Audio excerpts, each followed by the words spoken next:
ओम श्री गुरुभ्यो नमः। तत्वबोध talks bye Shri Narasimha प्रभु जी। साधना चतुष्टय संपन्नाधिकारिणां मोक्ष साधन भूतम तत्व विवेक प्रकारम वक्ष्यामः। ग्रंथ पढ़ने के लिए क्या होना चाहिए? ग्रंथ पढ़ने के पहले तुम सोचोगे इसका क्या उपयोग है, मैं क्यों इसे पढूं, मेरे मेरे जीवन में इसका क्या उपयोग है, मैं क्यों इसका अध्ययन करूं, क्यों अपना समय बर्बाद करूं। तो ये वैसा ही है जैसे कोई हाई स्कूल का स्टूडेंट है जो एसएससी पास करता है, उसको पता है आगे की हायर स्टडी के लिए मुझे कॉलेज जाने के लिए एसएससी पास करना आवश्यक है। तो मैं ये ग्रंथ साधन चतुष्टया संपन्नाधिकारिणाम, ये ग्रंथ ग्रंथ के माध्यम जिसके अध्ययन से तुम्हें मोक्ष के लिए मोक्ष प्राप्त करने में सहायता मिलेगी। इसके लिए साधन चतुष्टय, ये आदिगुरु शंकराचार्य जी कहते हैं कि साधन चतु ये योग्यता होना चाहिए। तुम सोचते हो कि तो मुझे क्या साधना करने के लिए क्या करना चाहिए, मुझे मैं क्यों इसका अध्ययन करूं। तो ये वैसा ही है जैसे हाई स्कूल पढ़ने के बाद कॉलेज जाओगे तो फिजिक्स पढ़ोगे, केमिस्ट्री पढ़ोगे, इंजीनियरिंग पढ़ोगे, डॉक्टरी पढ़ोगे, क्या पढ़ना है। तो इसके पहले तुम्हें प्रैक्टिकल करना है, क्या करना है ये तुम तय करते हो। आत्मज्ञान के लिए साधना करोगे, प्रैक्टिस करोगे, ये साधन चतुष्टय आवश्यक है। मोक्ष साधन भूतम, मोक्ष मोक्ष की डिजायर रखने वालों के लिए साधना प्रैक्टिस वैसा ही है जैसे हाई स्कूल के बाद फिजिक्स, केमिस्ट्री या विज्ञान क्या लेना है स्टूडेंट तय करता है स्कूल में ही। उसके आगे आत्मज्ञान की तैयारी के लिए भी इस साधन चतुष्टय संपादनाधिकार नाम, ये इस इसकी स्टडी या इस तत्वबोध को जानना, आत्मज्ञान के लिए तत्वबोध का जानना आवश्यक है। तत्व विवेक प्रकारम वक्ष्यामः। तत्व विवेक प्रकारम, मोक्ष के लिए क्या करना चाहिए, ये सही तरीके से मोक्ष के लिए क्या करना चाहिए, मोक्ष के लिए सही तरीके से भेद करना आना चाहिए। ये भेद हमारे जीवन के दो प्रकार के उद्देश्य होते हैं। एक एक है एक उद्देश्य है मुझे कुछ प्राप्त करना है, मुझे जो कुछ प्राप्त करना है, समझ लो मुझे एक घर चाहिए, चाहिए। घर प्राप्त करने के लिए क्या करूंगा, मैं कुछ काम करूंगा, पैसा कमाऊंगा, लोन लूंगा और एक मकान खरीदूंगा। कुछ एक्शन होगा और उसके बदले मुझे कुछ मिलेगा। लेकिन मोक्ष मोक्ष उस कैटेगरी में नहीं है कि तुम्हें कुछ करने से कुछ प्राप्त होगा। मोक्ष उस कैटेगरी में नहीं है।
मोक्ष मोक्ष की कैटेगरी है, जो आप हो उसको पहचानना।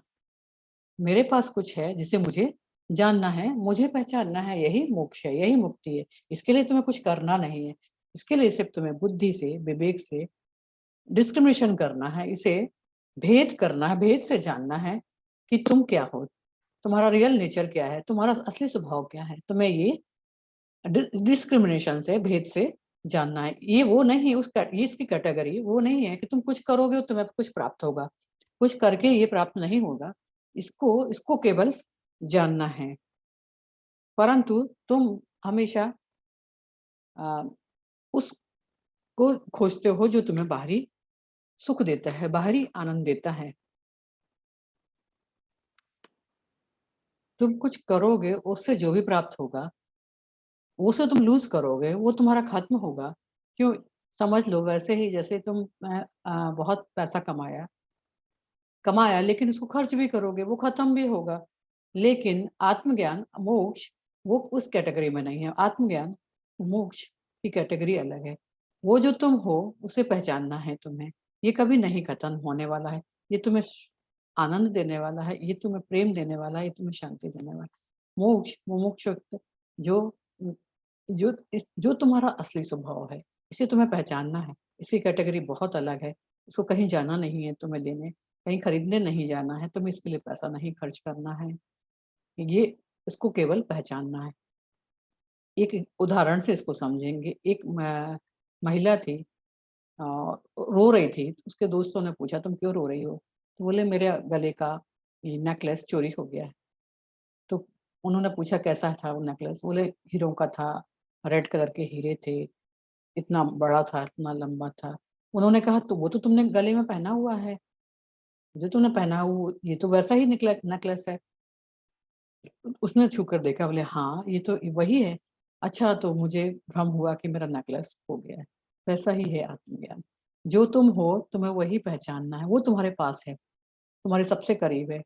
तुम्हें उसकी केवल पहचान करना है। इसमें कुछ तुम्हारा कुछ खोना नहीं है, तुम्हें कुछ खर्च नहीं करना है, तुम्हें कहीं जाना नहीं है। तुम्हें केवल भेद करके, समझ के, अपनी बुद्धि से, विवेक से इसको जानना है। जो तुम हो तुम्हें बस वही जानना है। तुम उसको केवल पहचानना है, जो तुम हो। आत्मज्ञान वही है। आत्मज्ञान टीचिंग है बुद्धि की।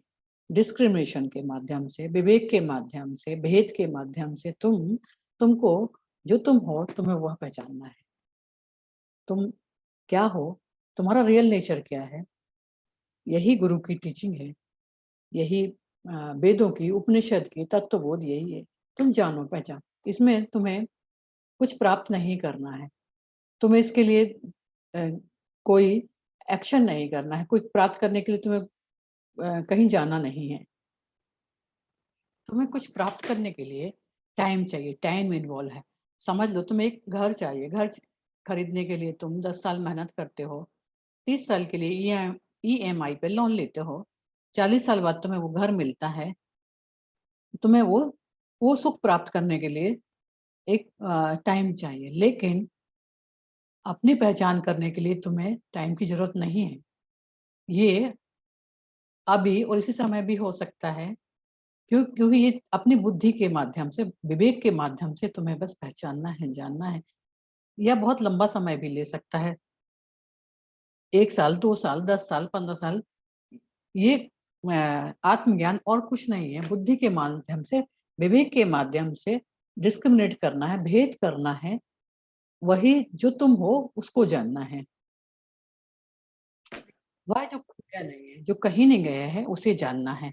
बुद्धि का सही तरीके से इस्तेमाल करके तुम्हें वो पहचानना है। यही विवेक है। डिस्क्रिमिनेशन डिस्क्रिमिनेशन तुम बहुत करते हो, भेद तुम बहुत करते हो, बहुत आता है वो हमारे जीवन की चीजों में। तुम मोबाइल को खरीदने के लिए जाओगे, ये चाहिए, ये नहीं चाहिए, ये ठीक है, ये ठीक नहीं है। सब्जी खरीदने जाते हो, ये फ्रेश है, ये महंगी है, ये सब सस्ती है। ये भेद कर सकते हो। ड्रेस ड्रेस खरीदने जाओगे जो तुम्हें बहुत अच्छी लगती है, ये ठीक नहीं है, वो अच्छी है। इस तरीके से तुम डिस्क्रिमिनेशन करते हो, लेकिन विचारों में, ऑब्जेक्ट में। विचारों से नहीं, ऑब्जेक्ट में। ऑब्जेक्ट मतलब चीजों में, वस्तुओं में। लेकिन विचारों में डिस्क्रिमिनेशन नहीं करते हो। विचारों में डिस्क्रिमिनेशन करना कैसे आना चाहिए, यही बुद्धि और विवेक है। तुम ऑब्जेक्ट में तो भेद कर सकते हो, क्या अच्छा है क्या नहीं है। विचारों में तुम भेद नहीं करते हो। विचारों में भेद करना मुश्किल है कि तुम्हें ये नहीं पता है कि सही तरीके के विचार क्या है, इन विचारों का चुनाव कैसे हो। यही वेदांता की टीचिंग है, तुम्हें सही तरीके से अपने बुद्धि और विवेक का इस्तेमाल करके सही विचारों का चुनाव करना। लेकिन तुम विचारों के चुनाव में फेल हो जाते हो। वेदांता की टीचिंग के माध्यम से हम सही विचारों का चुनाव करके सही मार्ग पे चल के, जो और कुछ नहीं है, तुम्हें अपलिफ्ट कर सकते हैं। यही विचार तुम्हें अपलिफ्ट करेंगे और यही विचार तुम्हें मुक्त करेंगे। यही विचार आवश्यक है, जरूरी नहीं है। भेद करो। वेदांता कहते हैं भेद करो। वेदांता कहते हैं, कभी नहीं कहते कि विश्वास करो, ये जो मैंने कहा है इस पर विश्वास करो। ये इस तरीके से कभी भी वेदांता कोई टीचिंग नहीं देते हैं, जो मैंने कहा है यही विचार सही है, इस पर विश्वास करो। नहीं, भेद करके समझो, भेद करके जानो, अपने आप को जानो, क्या सही है और क्या गलत है। तुम्हें अपने सही विचारों का ही चुनाव करना है। यही वेदांता की टीचिंग है। वे वेदांता यही हथियार देते हैं कि बुद्धि के सही इस्तेमाल के माध्यम से तुम अपने विचारों का सही चुनाव करो और जानो कि तुम कौन हो। बुद्धि बुद्धि बहुत बड़ा हथियार है। बुद्धि बहुत महान हथियार है मनुष्य के लिए, क्योंकि यही तुम्हें बाकी लोगों से अलग बनाता है, यही तुम्हें पशुओं से भी अलग बनाता है। बुद्धि का इस्तेमाल साइंटिस्ट करते हैं। बुद्धि का इस्तेमाल बहुत दूसरी चीज तरीके से आप करते हो, दूसरी चीजों में करते हो, लेकिन खुद को जानने के लिए बुद्धि का इस्तेमाल नहीं करते हो। यही तुम्हें अपने बुद्धि के माध्यम से, सही विचारों के माध्यम से, जो तुम्हें मुक्ति का मार्ग बन सकता है, जो तुम्हें अपलिफ्ट करेंगे, मुक्त करेंगे, ये सही चुनाव तुम्हें वेदांतिक टीचिंग से मिलता है। सही विचारों का मार्ग मिले, सही विचार चुनने के लिए तुम्हें मार्ग दिखाया जाए, तो तुम कर सकते हो, करते हो। तुम अपने दैनिक जीवन में क्या करते हो, सही अपने विचारों का चुनाव करते हो, कैसे यूज करते हो अपने इस चुनाव का। लॉजिक से, लॉजिक लगा के तुम जब सब्जी खरीदने जाते हो तो क्या करते हो, सबसे अच्छे ताजी सब्जी देखते हो। ये लॉजिक से समझते हो कि ये ताजी है, ये हरी है, ये फ्रेश दिख रही है, दूसरी बासी है, और इसका रेट ज्यादा है, इसका रेट कम है। इस तरीके से लॉजिक लगा के तुम सही सब्जी का चुनाव करते हो। तुम अपने अंदर अपने ही विचारों का आत्मज्ञान के लिए सही चुनाव नहीं करते हो, क्योंकि ऑब्जेक्ट में तो तुम्हें चुनाव करना आता है। विचार ऑब्जेक्ट नहीं है, विचार सब्जेक्टिव है, विचार ऑब्जेक्ट नहीं है। ऑब्जेक्टिव में चुनाव तुम्हें करना आता है, सब्जेक्टिव चुनाव तुम्हें, जो सच्चाई है, जो सत्य है, उसमें तुम्हें चुनाव करना नहीं आता है। सब्जेक्टिव सब्जेक्टिव लॉजिक को का यूज वेदांता बतलाते हैं। वेदांता बताते हैं जो ऑब्जेक्ट से परे है वो सब्जेक्ट है। सब्जेक्ट है मी, मैं। ऑब्जेक्ट है जगत, वर्ल्ड, आत्मा। सब्जेक्ट है आत्मा, वर्ल्ड है अनात्मा, जगत। ये सब जानने के बाद जब अपना सत्यता को, जब मन समझता है, माइंड जानने लगता है, तो मन शांत शांत होता है। धीरे धीरे तुम मन के परे की अवस्था, आत्मा जो है, अपना अपना जो तुम्हारा अपना रियल स्वभाव है, उसको जानने लगते हो। जानने से शांति होती है। तो यही है साधन चतुष्टय। ये है जो साधन चतुष्टय, मतलब ये योग्यता किसी भी साधक में होना चाहिए। मोक्ष मोक्ष की आकांक्षा के लिए सही तरीके से भेद करना आना चाहिए। भेद हम नहीं करते हैं सही तरीके से। मेडिकल में की पढ़ाई के लिए, इंजीनियरिंग की पढ़ाई के लिए जाने के लिए हमें कॉलेज की फीस कितनी देनी है, 4 लाख रुपए, 5 लाख रुपए फीस देना है। हम तब हमें एडमिशन मिलेगा, तब एडमिशन की पढ़ाई, तब आगे की पढ़ाई होगी इंजीनियरिंग की, मेडिकल की। लेकिन जो तुम्हारा इनर वेल्थ है, जो तुम्हारा आंतरिक धन है, इसको जानने के लिए तुम्हें कोई फीस नहीं चाहिए।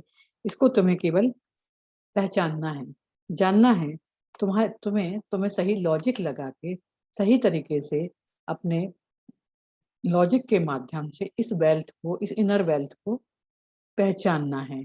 यही वेदांतिक टीचिंग है, यही शुरुआत में, यही वेदों का ज्ञान है कि लॉजिक के माध्यम से तुम अपने इस इनर वेल्थ को पहचानो।